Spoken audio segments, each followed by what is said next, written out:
There are many people who have the limitations in their minds, who have lost that fire in their eyes.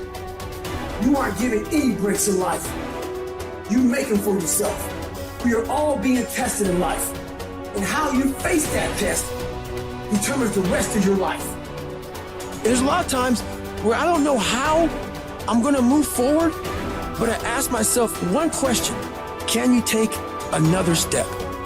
And that answer is always yes. Wherever focus goes, energy flows. So why don't we tap into that power now for your business and life? The part of beginning to get unstuck, you've got to decide that the behavior pattern that you have adopted doesn't work for you. You've got to change your strategies, and changing your strategy means reinventing your life, recreating you, and you have the power to do that. You want to take responsibility for your life. You can decide that you're going to change, that you're not going to be a wimp. I got me here, I can get me out of this, and I'm getting out. It's not easy reaching your dreams. It's not easy to achieve a happy and fulfilled life. It's not easy getting up every day, fighting, going through the daily struggles, getting rejected constantly, getting laughed at all the time, going through trials and tribulations, facing the pain of defeat over and over again. It is not easy, but if you do it, it is worth it. See, when people ask you, say, how you doing? Even if you're having some difficult times, say, I'm blessed and highly favored. Because anytime you wake up and you don't have a white chalk outline around your body, it's a great day. You got to tell yourself that no matter what gets in my way, I'm going to keep going. I'm going to keep moving. I'm going to keep winning. I'm going to keep surviving. It's everything that you want, because you went through that pain of that journey. It felt like he wanted to just knock you down and say, you know what? You can't do it. Understand that it's going to be trials and tribulation. That we'll have storms, but they will have sunshine after the rain. But that depends on you and how bad do you truly want it. Nothing in life will hold you back if you trust in yourself and you trust in the process. And at the end of this race, guys, you're going to be more capable. Through that effort, builds the character of the person you want to be at the end. Accept that.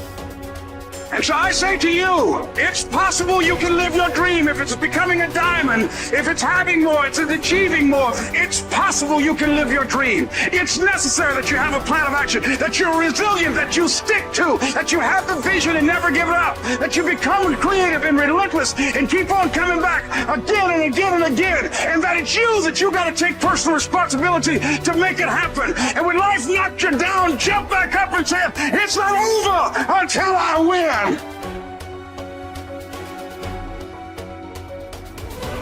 What does success look like? What does it take? A human being has come with such open sense of possibilities. Those who are committed to being successful with whatever they're doing, one important aspect of their life is that is what gets you across so many lines in our life, so many barriers in our life. This happened in your school, maybe later in your university, later in your work. It's happening to people, maybe not everyone, but to a whole lot of people. Their commitment to success is weak.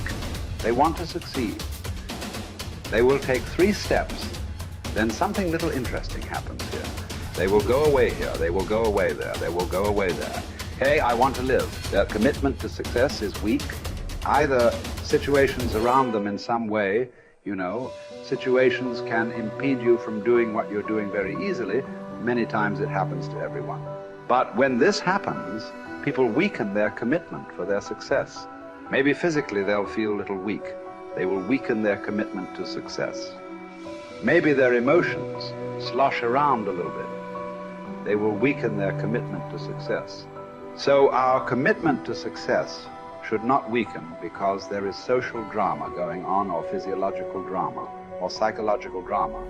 Whatever happens, your commitment to success should not weaken.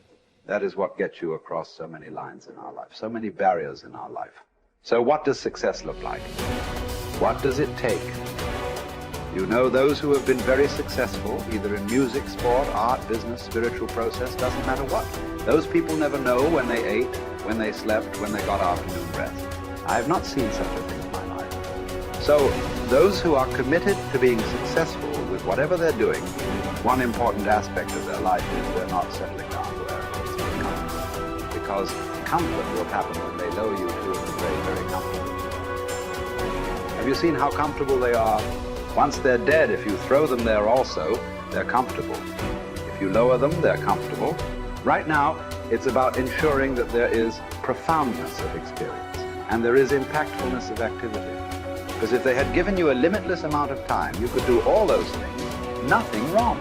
I'm not against it. But they gave you such a little time with such tremendous potential of being human. That's the problem.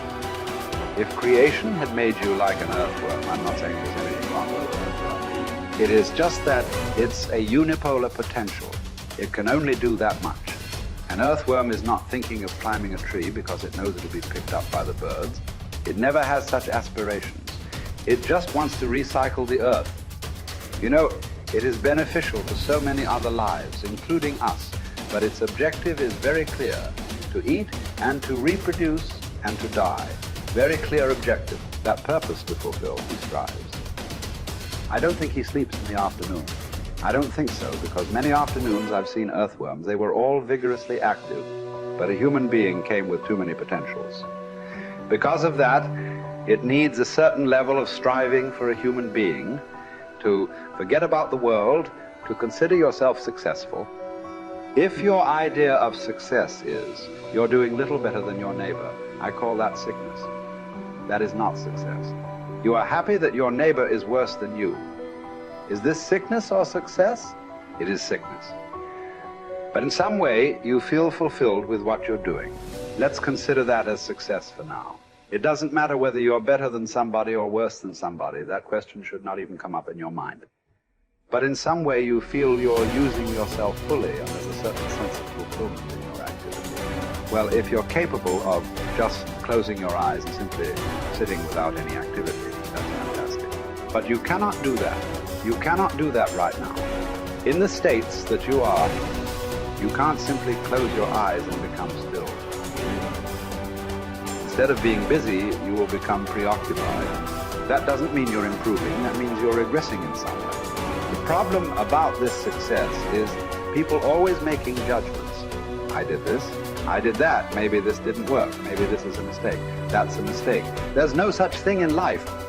See, at one time you were a monkey, all right. Hey, this is not me, this is that Englishman, you know. Charles Darwin said you were all monkeys. At one time you were a monkey just a brief while ago. Was it a mistake that you committed? That you were a monkey? Or was it just a certain stage of evolution? Was it a mistake or was it just a certain stage of evolution? Similarly, since you were born, because as a human being, you're born largely unformed, unlike other creatures. Other creatures, if their food is taken care of, they know what to do with their life. Because human being has come with such open sense of possibilities. You come unformed. You don't come fixed. You have to fix yourself. Different people throw different types of balls at you. From all over, your parents, your teachers, the school, the neighbors, and society in the world throws all kinds of things at you. To gather all this muck and make something worthwhile out of yourself is your business. That's your success. It doesn't matter whether somebody thinks you're worthwhile or not. You feel you are a worthwhile life. Good enough for now. World may not recognize. It doesn't matter. But you know you are worthwhile.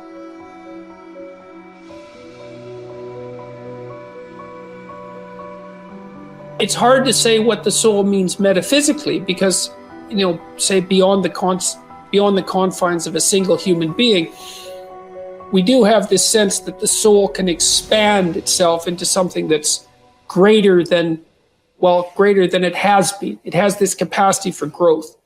And we do have the sense that the soul can expand itself to the point where it's enlightened, for lack of a better word, that it's working as efficiently as possible to transform everything that's unnecessarily painful and malevolent about the world into what's positive and good.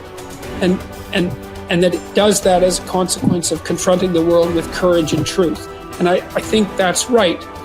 And I do think that means that the soul participates in something eternal, which is the attempt of being itself to transform what's unnecessarily painful and malevolent into what's good, and that human beings actually do participate in that, and that that's part of the reason that our ancient tradition insists that we're made in the image of God.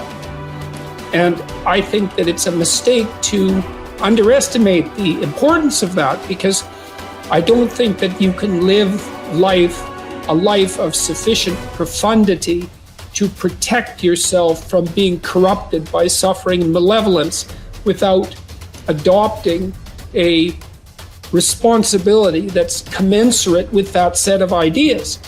I think that you either orient yourself upward, to the star above the horizon, and try desperately to improve the structure of being, or you work at counter purposes to it and make things worse. I don't think there's a middle ground.